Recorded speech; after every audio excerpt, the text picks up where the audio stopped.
All right, so Jon Herington, you got some new product out. I do. Time on my hands. This, Yeah, we got the new record happening. It's great.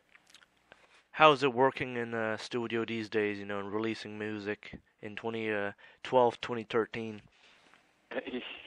Well, we were able to get it out, I think, in the beginning of August last year. August 3rd, 2012, I think was our release date. And,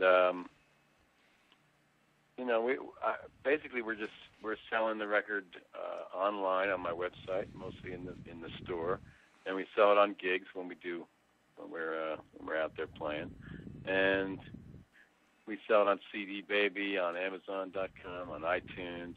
So it's we're just trying to get it out there every way that people do nowadays, with the exception of record stores, because record stores are dwindling, and this is put out by just my own little personal label. It's not a big record company label project at all, and so we have no distribution or anything like that. But it seems like the more time goes on, there's less and less retail stores. There are fewer and fewer retail stores all the time, and I gotta say it's a sign of the times. I don't really buy CDs anymore. Maybe even a year ago I was still buying CDs, but nowadays I've been a Spotify user, and almost everything I need to hear is on there, and it's it's on my phone if I need it. It's kind of handy, so it's hard to imagine it going back the other way. Although I know people are starting to make vinyl albums again, and there's some people who really are collecting that format. But that's basically just trying to do whatever we can to get the music in people's ears. Certainly, the vinyl format would mean that harder to copy and stuff like that. I think that's maybe why that route is being taken.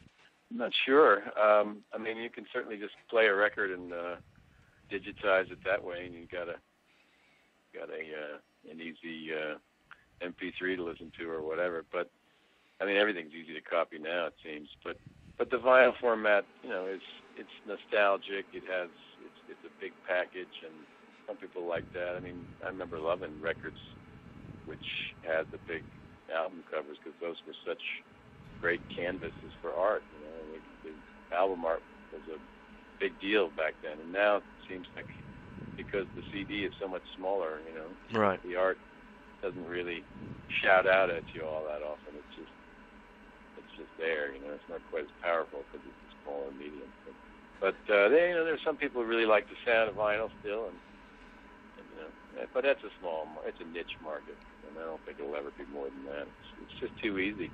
The computer world makes it just too easy to have all that music available, and it just seems to be the way of the future. Now, John, let's say inspirations in making this album. Where did you go in to dig up some influences to make solos on this album or stuff like that? Like, basically, I was thinking before I started this record that I wanted to make a record that really featured the guitar in a way that I never had before on a recording. I had done an instrumental record way back in '92 for a Japanese label, and I had done 2 records with my bandmates that were records of songs where I was singing. But on those records, I played a lot of guitar, but the solos were pretty short, and they were just sort of like breaks that the song needed, just to keep it moving and for a little release from the vocal. But this time around, I decided I really wanted to stretch out more on the guitar. I wanted the solos to be longer, and I wanted to showcase the guitar playing in a way I'd never done that before. And so we approached the songwriting quite differently, because in order to make room for all that guitar playing, I found that I would start writing a song based on a solo section, or based on a groove, or based on a bunch of chord changes that I like to play on. And I really was starting from a different place. I almost never wrote a song like that before. I used to think about a title, or a good sounding chorus, or maybe a little bunch of chords that sounded like they might make a song, and then come up with a melody, and then come up with lyrics.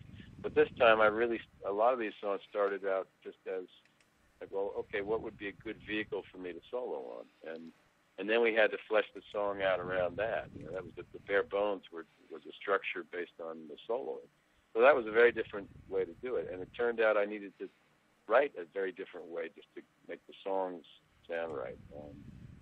To stretch like that, I found out I needed to play more, slightly more blues-based kind of style. And to stretch out like that, it seemed like certain kind of song forms were working better than others.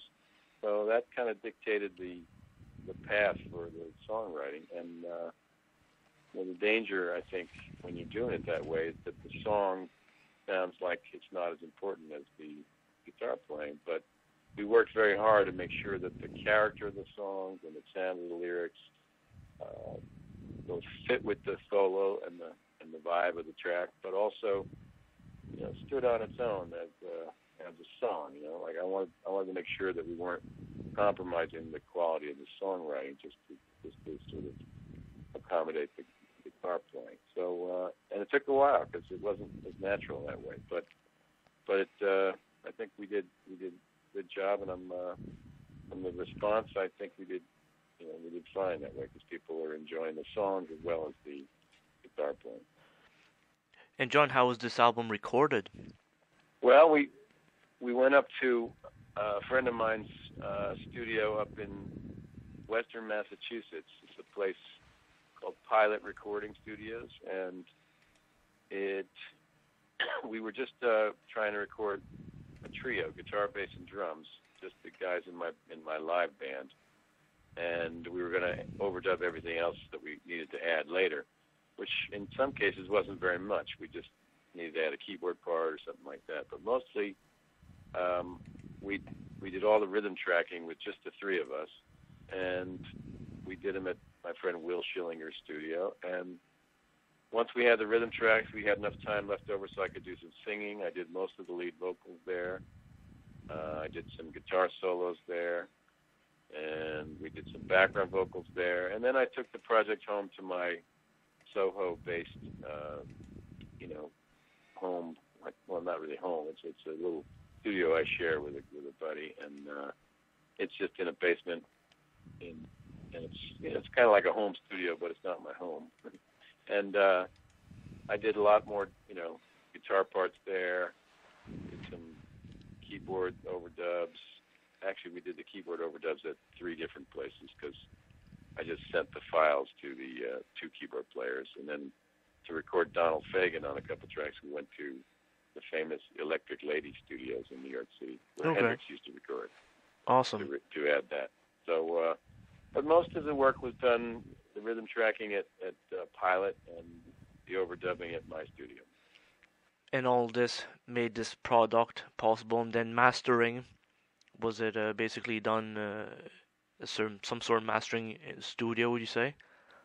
Well, we did the mixing at my buddy, mostly at my buddy Shyam Sundra's studio in Manhattan. He's got his own place called The Outpost, and Brian Montgomery mixed a couple tunes at his place out in Queens. And those are both small home studios that the guys have. And then the mastering was done by Brian Gardner out in California. So all in all, it's getting quite easy to record an album today, compared to the days, of Steely Dan and stuff like that in the 90s. I suppose, it always feels like a lot of work to me, though, I'll tell you. It's like when I get it done, I don't want to do another record for a while. I've had enough. It's a lot of stress. There's a lot of a lot of decisions to be made, and there's money going out, and so it's still. You can do it more affordably than in the old days. That's for sure. But I kind of miss the old days in a way, because in the old days you could just kind of go to a studio and just stay there. You couldn't really. Nobody had home studios, and you had to do all your work in a real recording studio, which was usually a fabulous room, and usually with great selection of mics and gear, and you always had help. There was always a great engineer and a technical assistant.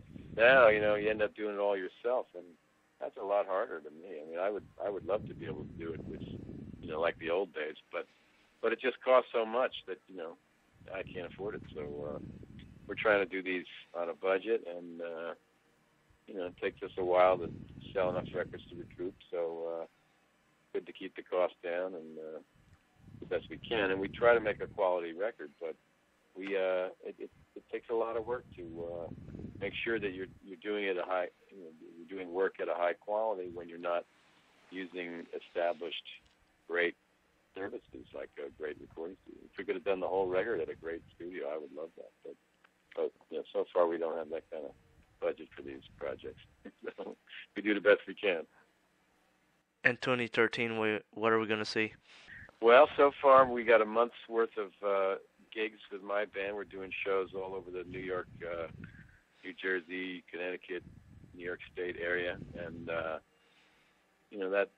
that's basically my plan for the first month of the year.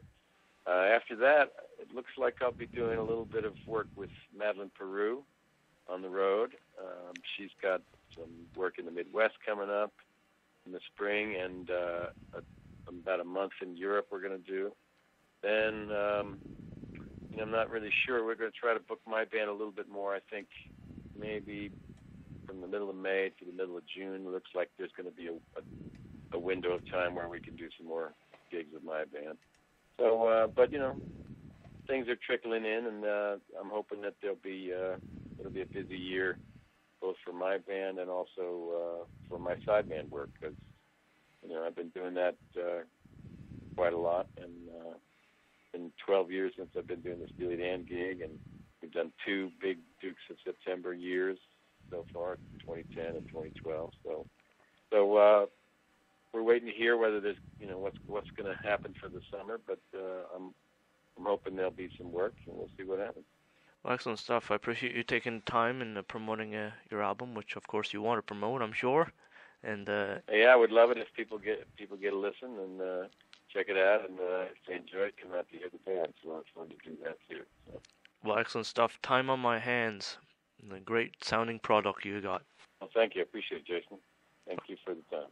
You're welcome. And John, you have a great year, and talk to you another day. All right. Sounds good. Thanks a lot.